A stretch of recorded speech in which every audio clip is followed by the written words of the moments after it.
ఒక్కొక్కసారి నాకు ఒక విశ్వాస కలిశాడు. ఆయన చెప్పాడు, ఇంతకుముందు నాకు ప్రొఫెసీ మీద ఇంట్రెస్ట్ ఉండేదండి, తర్వాత నాకు ఇంట్రెస్ట్ పోయిందండి అన్నాడు. అసలు ఇప్పుడు ప్రొఫెసీ గురించి ఎవరన్నా చెప్పినా కానీ కోపం వచ్చేస్తుంది నాకు. అక్కడి నుంచి వెళ్ళిపోదు. ఎందుకయ్యా ఎలా తయారైందంటే, మావిడ మూలంగానండి.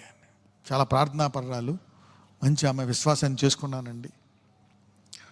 మొదటి సంవత్సరం బాగానే ఉన్నామండి. రెండోసారి నేను కొంచెం ఇంటూ ఆలస్యంగా వచ్చిన, ఒక 3 గంటలు లేట్ అయినా, ఎక్కడికైనా క్యాంప్కి వెళ్ళి వచ్చిన, నాకు దేవుడు చూపించాడు నువ్వు ఎవరితోనే ఉన్నావని అంటది.